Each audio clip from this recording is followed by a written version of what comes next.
Les relations amoureuses constituent un motif récurrent de consultation et ce qui revient souvent lorsqu'une nouvelle et belle histoire d'amour est en train de naître, c'est l'impression qu'on connaît la personne depuis longtemps, tellement tout est évident et fluide, comme si on avait connu cette personne dans une autre dimension et peut-être même dans une autre vie. Alors, j'aimerais vous relater une séance que j'ai vécue il y a plusieurs années. Réjeanne me consulte parce qu'elle a changé de travail quelques mois auparavant et qu'au premier regard, quelque chose de très fort s'est passé entre elle et son nouveau manager qui, petite précision importante, a 1 an de moins qu'elle.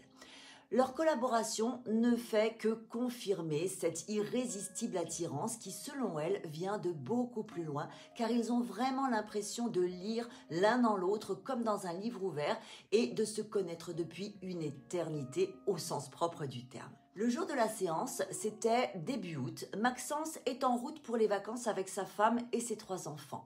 Il ne s'est rien passé entre eux, enfin rien, voilà. Et ils ne se sont même pas exprimé leur amour. Autre détail d'importance, Réjeanne a eu un jumeau mort prématurément qui aurait dû s'appeler Maxence, comme par hasard. Et plus tard, elle a eu un petit frère auquel on a donné ce même prénom. Comme quoi, quand l'univers veut vous alerter, il sait mettre les bouchées doubles.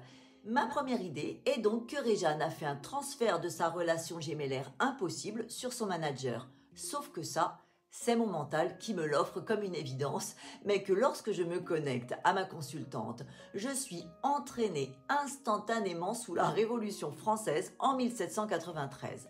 Réjeanne et Maxence font partie de la noblesse traquée par les révolutionnaires. Ils s'aiment éperdument, mais Maxence est arrêté et guillotiné.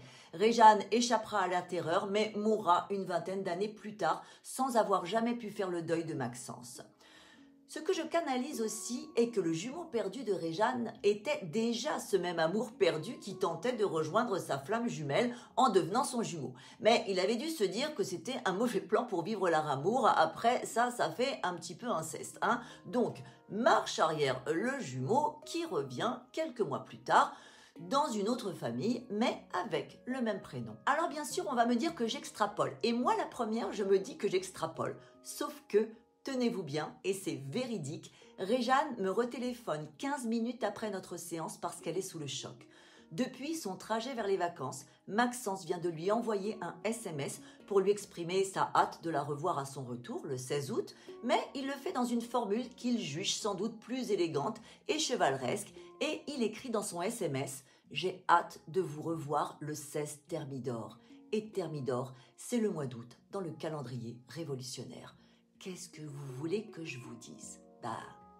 Salut!